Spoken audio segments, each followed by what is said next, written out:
Nesse período de clima seco e quente, entre o mês de junho e setembro, acaba aumentando a incidência da dermatite atópica. Essa é uma condição inflamatória crônica da pele que pode afetar pessoas em todas as idades e comprometer significativamente a qualidade de vida. Sobre esse assunto, nós conversamos ao vivo aqui no nosso estúdio com a médica dermatologista, doutora Nayana Aveiro. Boa tarde, doutora. Seja bem-vinda. Boa tarde. Muito obrigada pelo convite aqui hoje. Maravilha. E é super importante a gente falar da dermatite atópica.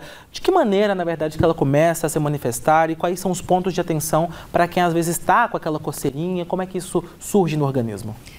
A maioria das pessoas acha que a dermatite atópica é uma doença de criança. Realmente é uma faixa etária que é mais acometida pela dermatite atópica mesmo. Mas a gente tem hoje em dia já conhecimento da dermatite atópica em adultos, até em idosos também.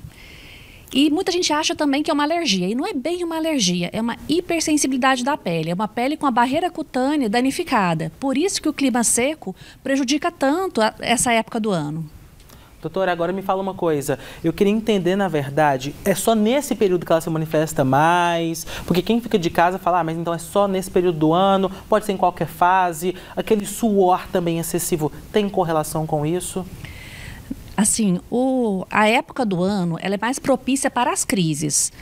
Tem pessoas que têm quadros graves que vão estar sempre com a dermatite atópica atacada. E tem gente que não, que tem um quadro mais leve e que nessa época do ano começa a apresentar irritações, coceiras, principalmente em áreas de dobras. Mas casos graves, às vezes a pessoa fica em crise o tempo todo.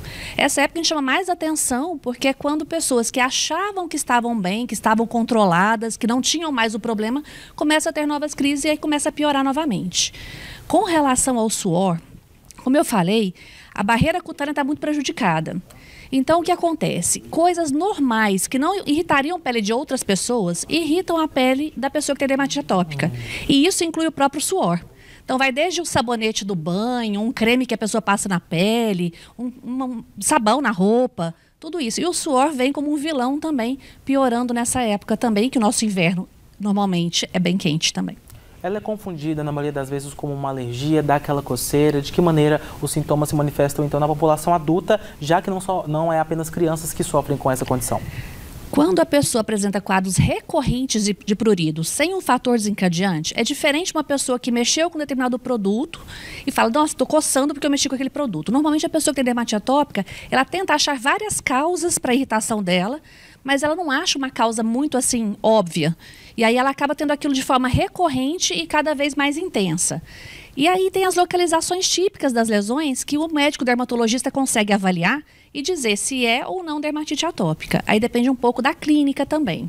Existe tratamento, como que ele é feito na maioria dos casos, é muito individual também, com base no diagnóstico e na gravidade dessa dermatite? A primeira coisa é a pessoa ter o diagnóstico correto, porque muita gente vai se automedicando e não melhora, não controla e não tem um resultado assim realmente que faça diferença.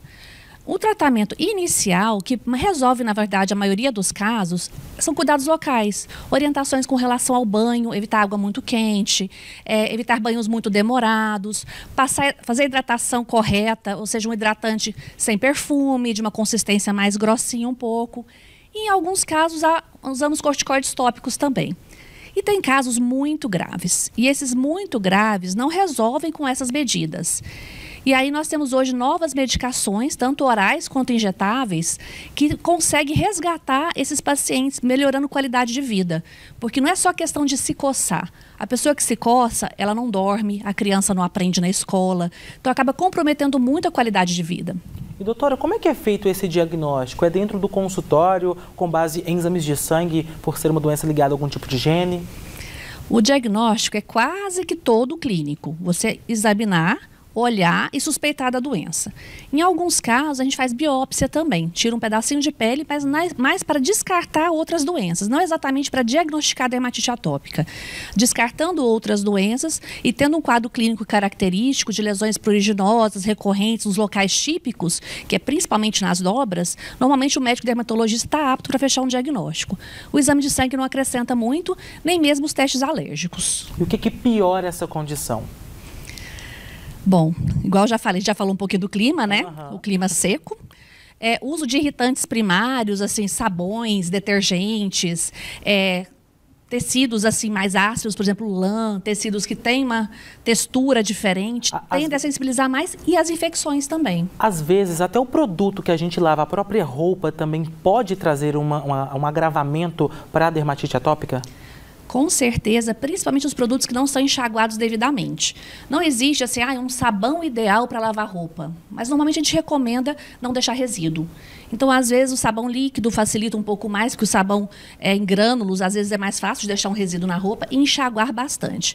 Os amaciantes a gente pede para evitar nas pessoas que têm crise de dermatite atópica. Pomada, nesses casos, também é utilizado durante o tratamento, porque você trouxe umas características muito interessantes sobre ter um sabonete específico, um hidratante específico. Nesse caso, o tratamento mesmo, que é o via oral, que a senhora falou, que seria um medicamento, também existe aquele medicamento que a gente passa na pele, uma pomada específica? Sim, para o paciente que está numa crise, mesmo uma crise leve, a gente faz as orientações de banho, de hidratação e as pomadas ou cremes de corticoide, geralmente, ou algumas outras medicações tópicas que podem ser usadas dependendo da gravidade do caso. Às vezes só isso já resolve e não tem necessidade de usar medicações mais importantes assim, né? Doutora Nayana, médica dermatologista, está conversando aqui com a gente ao vivo. Doutora, muito obrigado pelos esclarecimentos aqui e também pelas orientações. Uma boa tarde para você. Obrigada e boa tarde.